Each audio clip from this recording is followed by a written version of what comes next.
James, how you doing? This is Jim Pataki from Six Make It Right. Do you have a couple minutes for us? I do. I think this is our scheduled time to have this little media time. Yeah, absolutely. It's 11 a.m. on Tuesday, September 25th. We are brought to you by Andre Champagne. If you're going to drink champagne, you might as well make an Andre. Now, you have a big matchup here this week against the WAP Genius, Tommy Gufano. It's a number one. It's a number one versus number two matchup. You know, what are kind of your thoughts going into the week? Look, I mean, I don't need to sugarcoat it. I think everybody in this league knows how I feel. I don't like the city where they're from. I don't like the way they play. I don't like how he coaches that team. And you can tell the WAP Genius, I said it. You know, when you see the train coming, get off the track. When you mess with the Mega Bull, you get the Mega Horn. And we're going to come out swinging. It's you know, a matchup of two heavyweights. And I hope they're ready. That's quite a message that you're sending early and often to the WAP Genius. Do you think that he has anything up his sleeve, or are you kind of insinuating that it's kind of a fluke that he's the number one team in the league right now? No, I mean, what we do is we worry about ourselves. They can have all the tricks up their sleeves that they want. What we're going to do is we're going to focus on the mega picks. We need to cut down on our turnovers. And once we write the quarterback position, I don't see that there's anybody in this league that can take us down.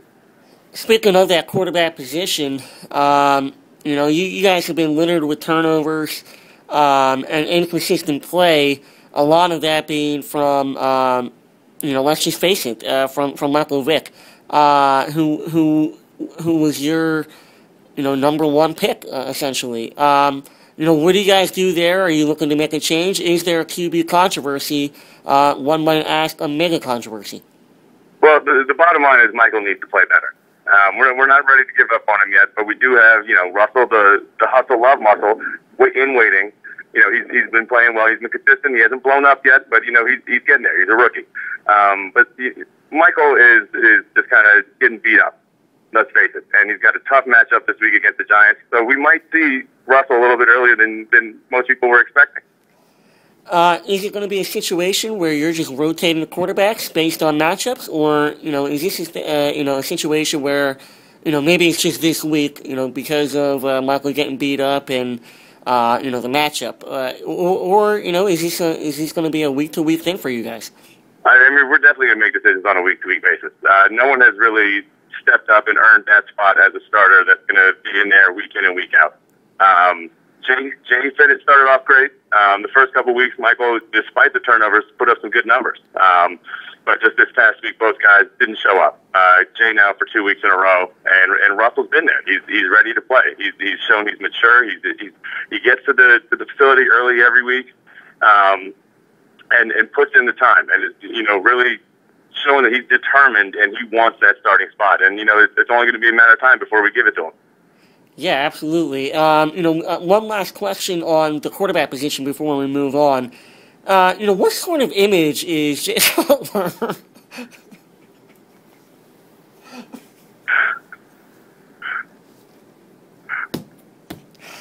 I'm sorry. I think we lost the connection there. Yeah. Yeah, sorry about that. What sort of image is Jay Cutler projecting with all the cigarettes?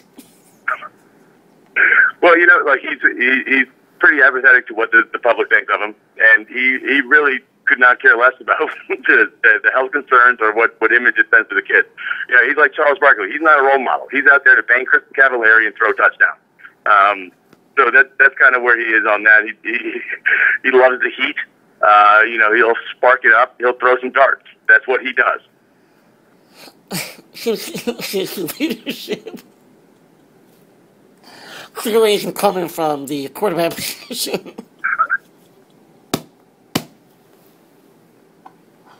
I was never made for radio. Since the leadership on your squad is not coming from the quarterback position, where is it coming from on a week-to-week basis? I mean, I think it starts and ends with Ray Rice. He's there. As soon, anytime he touches the ball, he's a threat to score. He works hard. He provides leadership in the huddle, in the locker room, shows guys how to play the right way. You combine him with Tony Gonzalez, who he was a late-round pickup that nobody really expected to contribute because we had Antonio Gates who's kind of gotten bit by the injury bug. And, the veteran leadership from Gonzo, showing up the right way to play, goes out every week working hard. This could be his last season. And then you combine that with the talent and the drive of Ray Rice, and everybody else just kind of falls in line. Do you find, on the Ray Rice situation, do you find that Baltimore is not utilizing him enough? I think the numbers will show that when he touches the ball more, they win. That's all I'm going to say on that. I'm not going to tell Coach Harbaugh how to run his team, but when Ray Rice gets the right amount of touches, that team is unstoppable. I completely agree. Now, coming into the week here with Tommy Gufano, you're a 3-point favorite.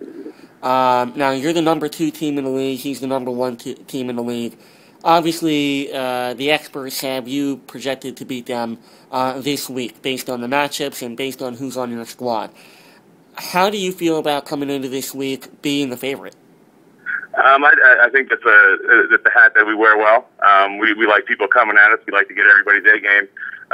But the bottom line is we need more from our defense. The offense can only do so much, but without those guys getting stops and creating turnovers, especially when we're turning it over as much as we are, Jim, it's pretty tough to win in this league consistently with a turnover ratio like we have. So that's something that we kind of got to shore up on the defensive end. Gotcha. And on that defensive end, you do have Detroit going up against Minnesota this week. Minnesota put up a big week against San Francisco, who many thought were going to be the number 1 defense in the league. In addition, Detroit won up a boatload of points against Tennessee and a first-year starter. Are you at all concerned about that matchup? We are, and that's something that we're going to, we're looking to make some adjustments here and there. You never want to be content with where you are, no matter how good you are. That's a recipe for disaster. Just sit on your laurels. So you're always looking to improve. You're always looking to get better, and our team is no different. Great. Well, hey, look, James, I really appreciate your time. The last question I have for you, and I'm sure I know the answer that's coming here, but give us a score. Give us a score this week against the Lock Genius. Oh, well, I think the Yahoo projections are a little bit light. I think we'll win by at least 17. Wow. Hey, you heard it here from the horse's mouth. And smoke them if you got them, just like Jay Cutler does. And we'll talk to you on the other side. Good luck this week, Coach. All right, thanks a lot, Jeff. All right, bye-bye.